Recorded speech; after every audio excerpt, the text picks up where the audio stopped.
Cancer Healer Center, a new beginning. पाकिस्तानकडून सीमेवर रणगाडे तैनात करण्यास सुरुवात। गेल्या 2 दिवसांपासून पाक लष्कराच्या चौक्यांमधून नियंत्रण रेषेवर गोळीबार। भारताकडून प्रभावीपणे प्रत्युत्तर।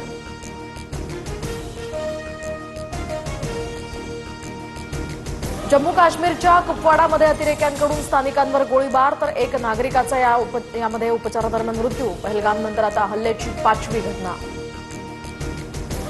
पहलगाम दहशतवादी हल्ल्याचा तपास आता राष्ट्रीय तपास यंत्रणेकडे, तर आज FIR नोंदवली जाणार। जम्मू काश्मीर पोलीस आणि इतर एजन्सीज तपासात मदत।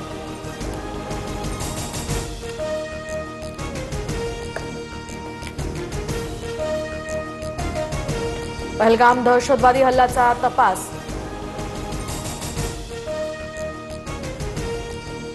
पाकिस्तानी नागरिकांची आता व्हिसा मुदत आज संपणार, तर अटारी वाघा सीमा चेकपोस्टवर वाहनांच्या रांगा। तर मेडिकल व्हिसा असणाऱ्या पाक नागरिकांना 29 एप्रिलपर्यंत भारतात थांबण्याची मुदत। काश्मीरमध्ये सध्या मोठं कोम्बिंग ऑपरेशन। दहशतवाद्यांना मदत करणारे 446 पेक्षा जास्त लोक ताब्यात। गेल्या 2 दशकातील सर्वात मोठी कारवाई। जम्मू काश्मीरमध्ये नागरिकांकडून बंकर साफ करणं सुरू। लाईन ऑफ कंट्रोल शेजारील नागरिकांकडून आता सुरक्षेची तयारी। हल्ला झाल्यास सुरक्षित राहण्यासाठी नागरिकांच्या उपाययोजना सुरू।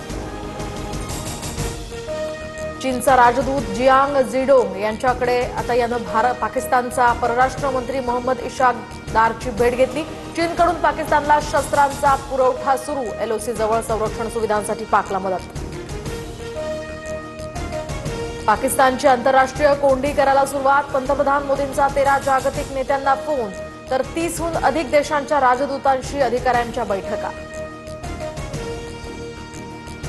सिंधू जल करार भारताला एकतर्फी संपवता येणार नाही। पाकिस्तान विरुद्ध आक्रमक पावलं उचलण्यास आम्ही युद्धासाठी सज्ज। पाकिस्तानचा गृहमंत्री मोहसिन याची धमकी। शिंदे फडणवीसांनी कान टोचल्यानंतर आता संजय गायकवाड यांच्याकडून पोलिसांची दिलगिरी। माझं वक्तव्य स्थानिक पोलिसांबाबत ओघाओघानं महाराष्ट्र पोलिसांचा उल्लेख झाला। गायकवाडांची सारवासारव। शिंदे समितीकडून 58,82,000 नोंदींचा शोध, तर 2 कोटींपेक्षा अधिक कुटुंबियांना नोंदींचा लाभ होणार। 8,25,851 नागरिकांना मराठा कुणबी प्रमाणपत्र। विदर्भाच्या काही जिल्ह्यांमध्ये अवकाळी पावसाचा हवामान खात्याचा अंदाज। नागपुरात सकाळपासून ढगाळ वातावरण। काल परभणी, यवतमाळ, अमरावती, गोंदिया या जिल्ह्यामध्ये अवकाळी पावसाची हजेरी। येवला कृषी उत्पन्न बाजार समितीमध्ये कांद्याचे बाजारभाव घसरले। प्रति क्विंटल मागे 700 ते 800 रुपयांपर्यंत तोटा। 1,000 रुपये अनुदान देण्याची शेतकऱ्यांची मागणी। एल्फिस्टन रेल्वे पुलाच्या पाडकामाचा निर्णय सोमवारी। MMRDA आणि स्थानिक रहिवाशांसोबत बैठकीत तोडगा काढला जाणार। पुलाच्या पाडकामामुळे शेजारील इमारतींना धोका निर्माण होण्याची सुद्धा भीती। मध्य पश्चिम आणि हार्बर मार्गावर आज मेगा ब्लॉक, तर कांदिवली ते बोरिवली दरम्यान गटर कामासाठी दुपारी 1 वाजल्यापासून उद्या रात्रीपर्यंत ब्लॉक असेल। नाशिक मुंबई महामार्गाच्या नवीन कसारा घाटात दुधाच्या टँकरचा भीषण अपघात। एकाचा यामध्ये मृत्यू, तर 1 जण जखमी। चालकाकडून गाडीवरचं नियंत्रण सुटल्यामुळे अपघात झाल्याची माहिती। तर पुण्याच्या बोबदेव घाट अत्याचार प्रकरणामध्ये 6 महिन्यांनंतर 3रा आरोपी अटकेत। वालचंद नगर पोलीस आणि पुणे पोलिसांच्या गुन्हे शाखेची संयुक्त कारवाई। कोल्हापुरातील ज्योतिबा मंदिर उद्या दर्शनासाठी बंद। चैत्र यात्रेनंतर आता स्वच्छतेसाठी भाविकांना पहाटे 4 ते दुपारी 3 वाजेपर्यंत मंदिर परिसरात येता येणार नाही।